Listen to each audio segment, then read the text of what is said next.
चलो क्या है, LCR AC सर्किट।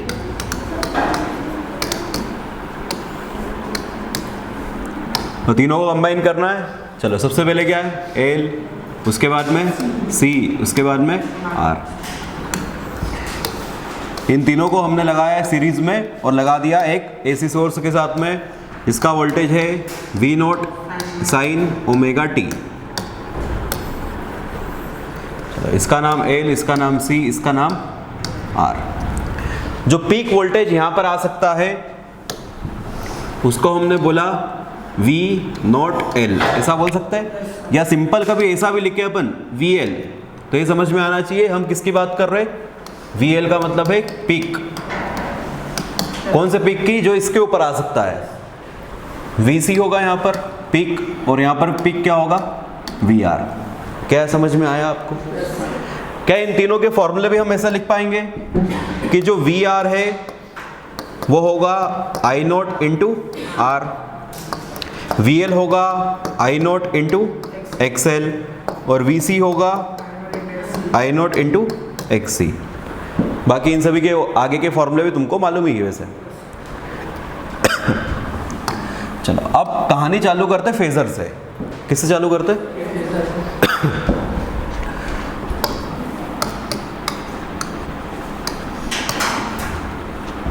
तो फेजर में हमको ये मालूम है कि एक्स पे क्या बनाओगे आप, करंट को।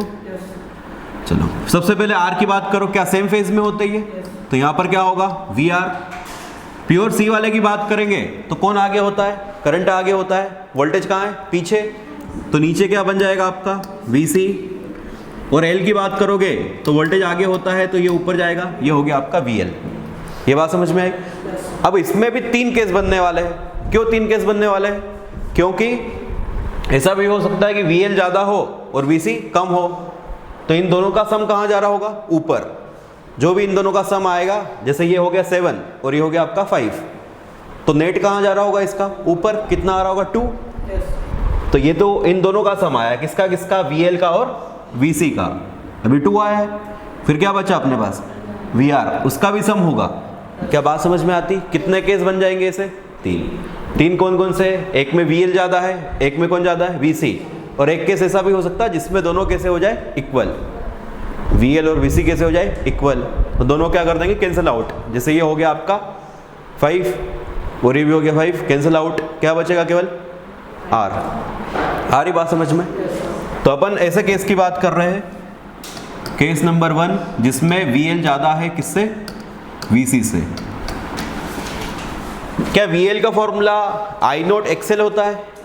क्या वी सी का फॉर्मूला आई नोट एक्सी होता है? तो क्या हम ऐसा भी बोल सकते हैं कि यहाँ तो दोनों सेम नंबर है, ये तो यहाँ पर भी आई नोट है, यहाँ पर भी क्या है, आई नोट। क्या इस कंडीशन को देख के हम ऐसा भी बोल पाएंगे कि ये जो कंडीशन बता रही है वो बता रही है कि एक्सएल ज़्यादा है किससे, एक्सी से। एक्सएल का मतलब कौन सा रिएक्टेंस है, इंडक्टिव रिएक्टेंस। किससे ज़्यादा है, कैपेसिटिव रिएक्टेंस से। क्या कहानी समझ में आई यहाँ तक? तो VN ज़्यादा है किससे, VC से। इन दोनों का डिफरेंस निकाला हमने तो वो आ गया आपके पास क्या, V डैश। क्या आ गया, V डैश। किसको बोल रहे हैं हम, V डैश हम बोल रहे हैं VL में से VC को माइनस किया। माइनस कर सकते क्योंकि दोनों के बीच में एंगल 180 का है। अब हमारे पास क्या बचा है, V डैश बचा है, और क्या बचा है, VR। इन दोनों का सम करना है, इन दोनों को क्या करना, सम। और इन दोनों के बीच में एंगल कितने का है, 90 का है। कर पाएंगे सम इसका? इन दोनों का सम कहीं यहाँ पर बीच में आ रहा होगा? अरे हाँ ना बोलो। इसको आपने सिंपल क्या बोल दिया, वी नोट। क्या बोल दिया? इतनी कहानी समझ में आई? अब ये जो फाइनली हमारा करंट होगा वो तो ये है, और फाइनली वोल्टेज हमारा ये आ रहा। इन दोनों के बीच में जो एंगल होगा उसको हम बोलेंगे फेज डिफरेंस, फाई। यहाँ तक की कहानी समझ में आती है क्या? चलो, 3 वोल्टेज हमारे पास, वी आर, वी एल और वी सी। पहली कंडीशन में हमने माना कि वी एल कैसा होगा, बड़ा होगा, तो वी एल ज़्यादा है, ये हो गया 7 और ये हो गया कितना, 5। दोनों का डिफरेंस कितना आ रहा होगा, 2। कहाँ पर आ रहा होगा, ऊपर। उसका नाम क्या रख दिया हमने, वी डैश। तो ये हो गया आपका वी डैश और ये हो गया आपका वी आर। इन दोनों का सम इन दोनों के बीच में आएगा। यहाँ पर इन दोनों का एंगल कितना है, 90। वो आ गया, अभी फार्मूला लिखेंगे वहाँ पर यूज़ करेंगे हम। तो फाइनली वोल्टेज क्या आ रहा हमारा, वी नोट। और करंट क्या आ रहा है आई। इन दोनों का जो एंगल होगा उसको बोलेंगे फाई। फाई का मतलब क्या है, फेज डिफरेंस। इतनी बात समझ में आई। ये जो ग्राफ है इससे एक और ग्राफ बना पाएंगे फेजर से। देखो यहां पर क्या लिया था हमने, वी आर। वी आर को सिंपल हम बोल सकते हैं क्या, आर। हमने हटा दिया, किसको हटा दिया, आई नोट को। ऊपर क्या आ जाएगा आपका एक्सएल, नीचे क्या आ जाएगा आपका एक्ससी। क्या ये बात समझ में आती है। चलो अब हमको निकालना है कि इसमें इम्पीडेंस कितना काम करेगा। इम्पीडेंस का मतलब क्या होता है, रुकावट। इम्पीडेंस का मतलब क्या है, रुकावट। अब इम्पीडेंस कैसे निकालेंगे, तो हमको रेशियो निकालना है V naught by I naught का। क्या निकालना है, जो वी नोट होगा वो इक्वल होगा इन दोनों के सम के। किसके सम के, वी डैश और किसका सम, वी आर का। क्या इन दोनों के बीच में एंगल 90 है, तो हम ऐसा लिखेंगे वी आर स्क्वायर और V dash square. V R को वी आर लिखेंगे हम, और वी डैश हमको मालूम है कितना है, वो V L minus V C. अरे हाँ ना बोलो। चलो इसके आगे फिर V naught equal to under root, यहाँ पर क्या आया था, V R square plus V L minus V C whole square. V naught equal to, चलो इसको क्या बोलोगे, वी एल को आप बोलोगे, बोलो I naught into R, sorry V R है ये। वी आर को क्या बोलोगे आप, I naught R. V L को बोलोगे आप आई नोट इंटू एक्सएल, इसको बोलोगे आई नोट इंटू एक्सी, और ये होल स्क्वायर। इन सब में से क्या कॉमन निकाल पाएंगे हम, अगर अंदर की बात करें तो आई नोट स्क्वायर कॉमन, ये बच गया आपका R square plus XL minus XC whole square. और आई भी यहाँ से बाहर हो गया, स्क्वायर था आई नोट का स्क्वायर, तो बाहर क्या आएगा, आई अंडर रूट, बाकी वही बचा हुआ XL minus XC whole square, ये है एक्सएल। चलो यहाँ पर V naught by I naught equal to R square plus XL minus XC whole square. क्या इसी को आप जेड बोलते हैं, इम्पिडेंस। तो इम्पिडेंस जेड इक्वल टू हो गया under root R square plus XL minus XC whole square. क्या एक्सएल भी आपको मालूम है, एक्सएल आपको पता है क्या होता है, omega L minus 1 by omega C whole square. ये फॉर्मूला आया जेड का। कौन से केस में आया, जब एक्सएल ज्यादा हो एक्सी से।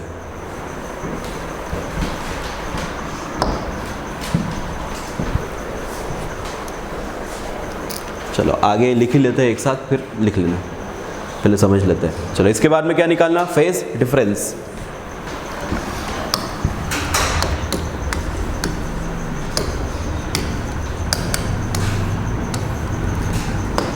चलो फेज डिफरेंस मतलब क्या होगा, ये वाला एंगल, ये जब निकालना है तो इसको आपने क्या बोला, वी आर, और ये क्या होगा आपका वी डैश।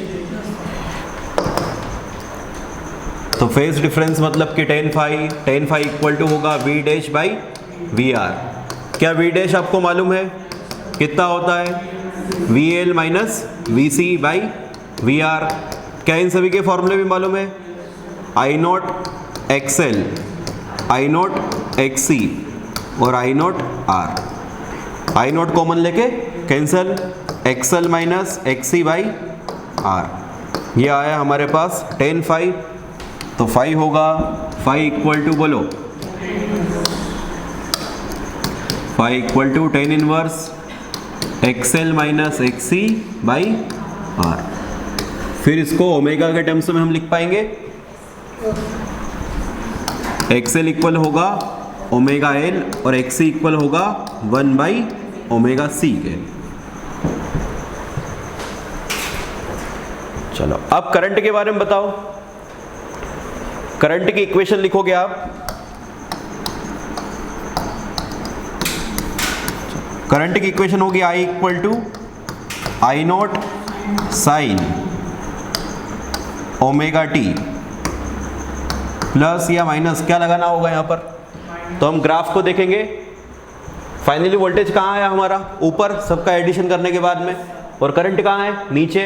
इसका मतलब करंट पीछे, करंट पीछे तो क्या होगा यहाँ पर? -5, यहाँ पर होगा -5।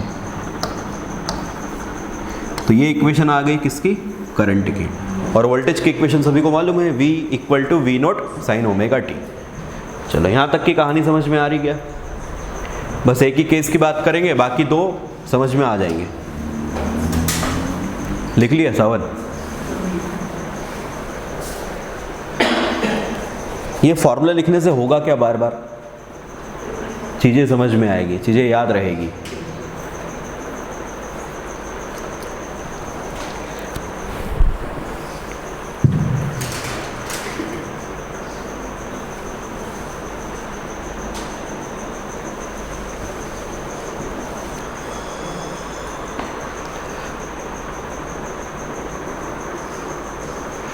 बोर्ड्स वाला कोई है ही नहीं, बस बोर्ड में यहीं तक लिख के आना है, यहाँ तक।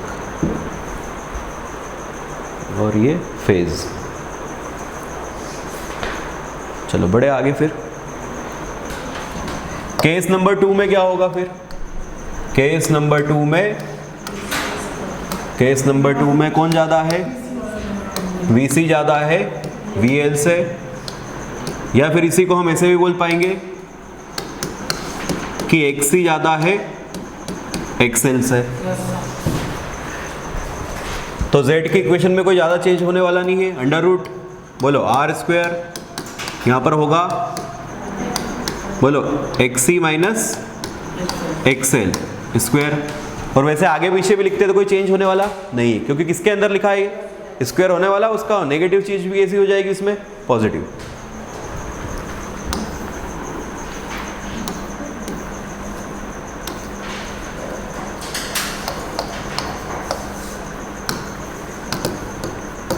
फेज डिफरेंस बताओ। tan phi = V' VR। क्या इसी को हम बोलेंगे XC - XL/R? I से I कैंसिल हो गया, I0। तो phi = बोलो tan इनवर्स XC - XL/R। चलो फेजर की थोड़ी सी बात करो, क्या समझ में आता है फेजर? यहाँ पर होगा आपका VR, यहाँ पर आपका VL, और यहाँ पर आपका VC। लेकिन बड़ा किसको माना आपने? VC को। तो इन दोनों का जब एडिशन कर रहे होंगे तो कहाँ आ रहा होगा वो? नीचे। और फाइनली वोल्टेज हमको ऐसे मिलेगा यहाँ पर V0, और ये हो गया आपका I0, ये I। और इन दोनों के बीच में जो एंगल है वो फाई।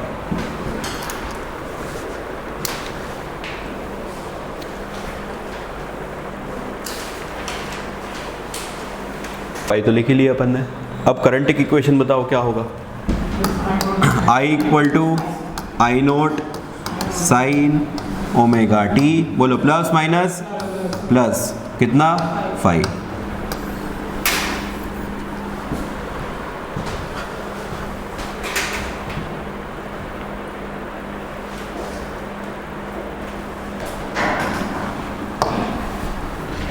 केस नंबर 3,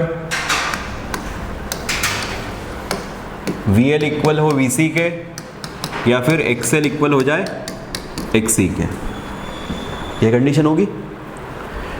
तो बताओ Z क्या होगा आपका? Impedance equal to √R² plus ये क्या हो गया? XL - XC। तो ये तो कितना है अपना? 0। तो क्या आएगा? Z = R। Z किसके इक्वल होगा? R के। ये समझ में आ रहा क्या आपको? वैसे आप I0 की अगर इक्वेशन लिखोगे तो क्या लिखोगे? V0/Z ऐसे लिखते हो। जैसे अपन ने पढ़ा क्या सबसे पहले? I0 = V0/R। ये तो अभी लिखा सबसे आगे अपन ने, ऐसा लिखा था V0 = I0R। तो आई नोट इक्वल टू क्या लिख पाओगे, वी नोट बाई आर। क्या ऐसा भी बोलते हो आप, क्या I naught equal to V naught by XL, या I naught equal to V naught by X C. Single single की बात कर रहे हैं, सिंगल आर में ऐसा होगा, सिंगल सी में ऐसा होगा और सिंगल एल में ऐसा होगा। लेकिन अभी हम तीनों लगाए थे, जो रुकावट होती है उसको क्या बोलते हैं आप, इम्पिडेंस। और यहाँ पर जो रेशियो आता है V naught by I naught का, इसको आप नाम देते हो क्या, जेड। तो आप ऐसा बोल पाओगे कि जो करंट होगा आई नोट वो इक्वल होगा वी नोट बाई जेड के। अरे वही ओम्स लॉ जैसे हम यूज कर रहे हैं हर जगह, नोटेशन चेंज हो रहा है। एक बार क्या था आर, फिर क्या आया एक्सएल, फिर क्या आया एक्ससी, और अभी पिछले 4 केसेस से उसी का नाम क्या हो गया, रुकावट का नाम जेड। तो फॉर्मूला तो वैसे चल रहा है।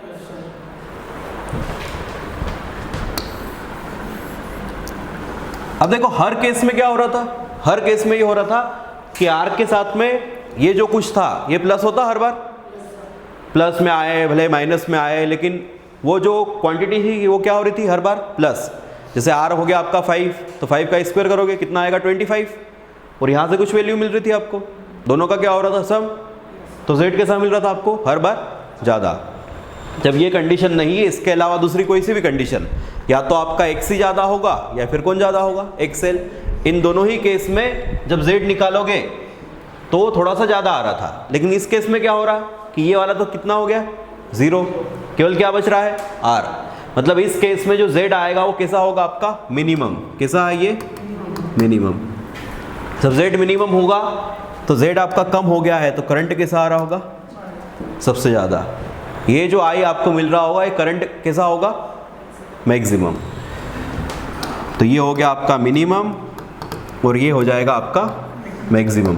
इस कंडीशन को एक और नाम से बोलते हैं, इसको बोलते हैं हम रेजोनेटिंग कंडीशन। क्या बोलते हैं,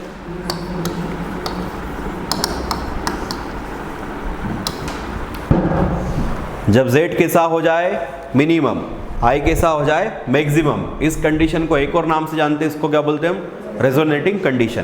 क्या ये बात समझ में आती है आपको? चलो, क्या इस कंडीशन में आप फेज बता पाओगे कितना होगा? फेज होगा 0, क्योंकि VL में से VC माइनस करने पर कितना आ रहा है, 0 आ रहा है। तो केवल कौन सा बचा है, VR।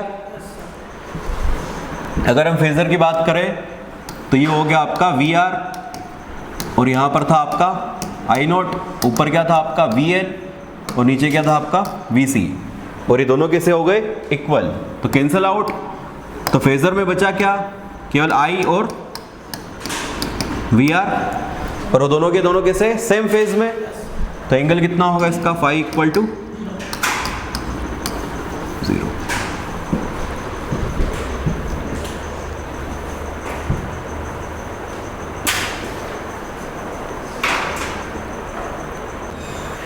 अब एक फ्रीक्वेंसी की भी बात होती है, रेजोनेटिंग फ्रीक्वेंसी की। ऐसा क्यों है, क्योंकि आपने एक L लगाया है और एक C लगाया है, इसकी जो रुकावट है ना वो डिपेंड करती है किसके ऊपर, फ्रीक्वेंसी के ऊपर। कैसे, जैसे एक्सएल का फॉर्मूला क्या है, ओमेगा एल। क्या है, ओमेगा चेंज होगा, कब चेंज होगा, फ्रीक्वेंसी को चेंज करोगे। तो एक ही एल लगाया हमने, अगर सोर्स की फ्रीक्वेंसी अलग अलग होगी तो रुकावट भी कैसी होगी, अलग अलग। एक्सी का फॉर्मूला क्या है, एक्सी इक्वल टू 1/ओमेगा सी। तो सी तो वही है, लेकिन अगर फ्रीक्वेंसी को चेंज करेंगे तो क्या एक्सी भी चेंज होगा। तो एक फ्रीक्वेंसी ऐसी आएगी जब दोनों पर कैसे हो जाएंगे, ये दोनों कैसे हो जाएंगे, सेम। एक्सएल किसके इक्वल हो जाएगा, एक्सी के। उस फ्रीक्वेंसी को हम बोलते हैं रेजोनेटिंग फ्रीक्वेंसी। क्या बोलते हैं, अपना जो सोर्स है, कौन सा सोर्स, एसी सोर्स, उसकी फ्रीक्वेंसी कम ज़्यादा करने पर क्या होता है, जो अपना एक्सएल है और एक्सी, मतलब इंडक्टर की रुकावट और कैपेसिटर की रुकावट, दोनों में क्या होता है, चेंज होता है। जैसे जैसे ओमेगा बढ़ाओगे, ओमेगा कब बढ़ेगा, जब आपकी फ्रीक्वेंसी बढ़ेगी, तो एक्सएल क्या होगा, बढ़ेगा। ओमेगा बढ़ने पर एक्सी क्या होगा, कम होगा। तो सर्किट वही है, लेकिन किसको चेंज कर रहे हैं, केवल हम फ्रीक्वेंसी को चेंज करने पर एक्सएल और एक्सी क्या हो रहे हैं, चेंज हो रहे हैं। ये बात समझ में आती है। एक फ्रीक्वेंसी ऐसी मिलेगी जहां पर दोनों कैसे हो जाएंगे, इक्वल हो जाएंगे। क्या बात समझ में आती, जब दोनों इक्वल हो जाएंगे, कौन कौन, एक्सएल और एक्सी, उस कंडीशन को हम बोलते क्या, और उसके करस्पॉन्डिंग जो फ्रीक्वेंसी मिल रही होगी उसको आप बोलोगे रेजोनेटिंग फ्रीक्वेंसी। क्या बोलोगे? क्या कहानी समझ में आ रही है? तो आगे हेडिंग लिखो, रेजोनेटिंग फ्रीक्वेंसी। कब मिलेगी, किस कंडीशन में? जब एक्सएल इक्वल होगा किसके? एक्सी के। एक्सएल का फॉर्मूला क्या है? Omega L. एक्सी का फॉर्मूला क्या है? 1/ओमेगा सी। ओमेगा को एक तरफ लेके आओ, क्या हो गया ये? Omega square equal to 1/LC। Omega equal to under root 1/LC। Omega equal to 1/√LC, क्योंकि 1 का रूट क्या होगा? 1 होगा। ओमेगा का फॉर्मूला मालूम है क्या आपको? क्या होता है? 2πf 1/√LC। तो frequency equal to 1/2π√LC। Simple सीधा क्वेश्चन बन सकता है यहाँ से। एल और सी दिया हो, आपको क्या पूछा हो? Resonating frequency. निकाल पाओगे?